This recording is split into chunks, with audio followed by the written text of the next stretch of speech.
भगवान राम की नगरी अयोध्या हजारों महापुरुषों की कर्म भूमि रही है।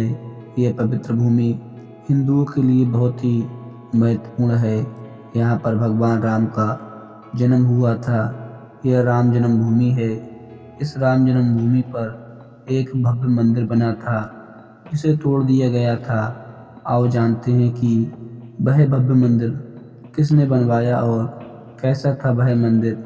शोध अनुसार पता चलता है कि भगवान राम का जन्म 5114 ईस्वी पूर्व हुआ था। चैत मास की नवमी को रामनवमी के रूप में मनाया जाता है। अयोध्या नगरी से जुड़े 10 रोचक तथ्य। अगस्त 2003 में पुरातत्व विभाग के सर्वे में कहा गया कि जहां बाबरी मस्जिद बनी थी वहां मंदिर होने के संकेत मिलते हैं। भूमि के अंदर दबे खंभे और अन्य अवशेषों पर अंकित चिन्ह और मिली पोट्री से मंदिर होने के सबूत मिले हैं। भारतीय पुरातत्व सर्वेक्षण द्वारा हर मिनट की वीडियोग्राफी और इस तरह चित्रण किया गया जिस खुदाई में कितनी ही दीवारें, फर्श और बराबर दूरी पर स्थित 50 जगहों से खंभों के आधारों की 2 कतारें पाई गई थीं। एक शिव मंदिर भी दिखाई दिया। GPRS रिपोर्ट और भारतीय सर्वेक्षण विभाग की रिपोर्ट और उच्च न्यायालय के रिकॉर्ड में दर्ज है।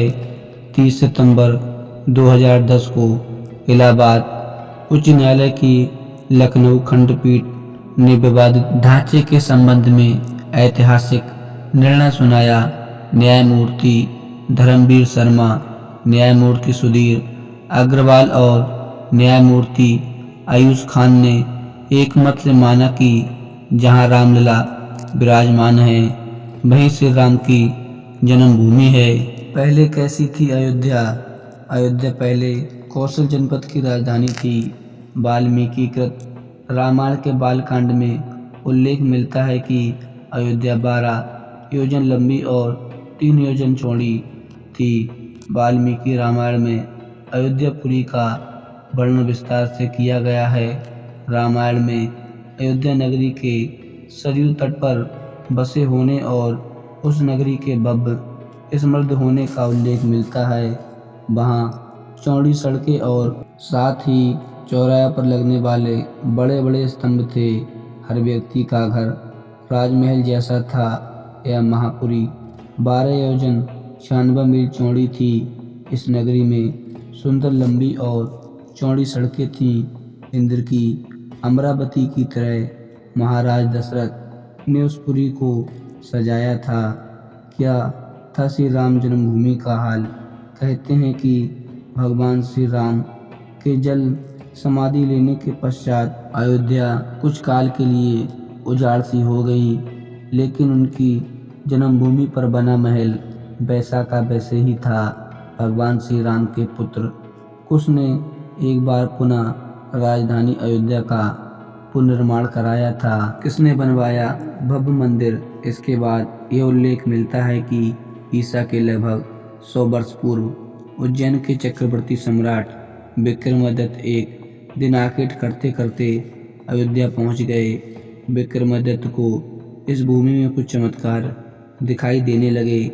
तब उन्होंने खोज आरंभ की और पास के योगी व संतों की कृपा से उन्हें ज्ञात हुआ कि यह श्री राम की अवध भूमि है।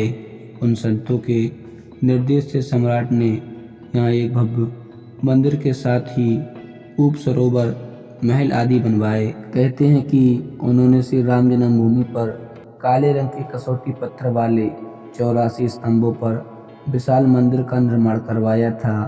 इस मंदिर की भव्यता देखते ही बनती थी। विक्रमादित्य के बाद राजाओं ने समय समय पर इस मंदिर की देखरेख की।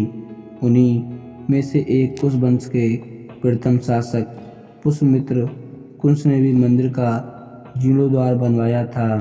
कब से शुरू हुआ मंदिर का पतन? इसके बाद ईसा की 11वीं शताब्दी में कन्नौज नरेश जयचंद आए तो उसने मंदिर पर सम्राट विक्रमादित्य के विरासत उल्लेख को उखाड़कर अपना नाम लिखवा दिया। पानीपत के युद्ध के बाद जयचंद का भी अंत हो गया।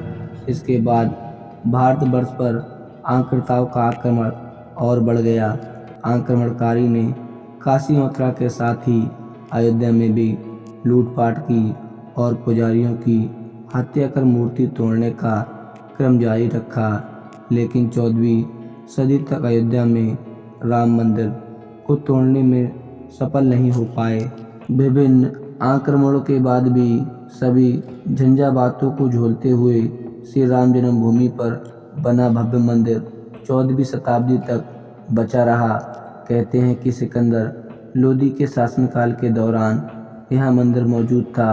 अंत 1527 से 1528 अयोध्या में स्थित भव्य मंदिर को तोड़ दिया गया और उसकी जगह पर बाबरी मस्जिद का ढांचा खड़ा किया गया। कहते हैं कि मुगल साम्राज्य के संस्थापक बाबर के एक सेनापति ने बिहार अभियान के समय अयोध्या में श्री राम के जन्म स्थान पर स्थित प्राचीन और भव्य मंदिर को तोड़कर एक मस्जिद बनवाई थी। तो दोस्तों, आशा करते हैं कि आपको राम जन्मभूमि की ये कहानी ज़रूर पसंद आई होगी। अगर कहानी पसंद आई हो तो चैनल को सब्सक्राइब कर दें। मिलते हैं एक नई वीडियो में, तब तक के लिए जय हिंद, धन्यवाद।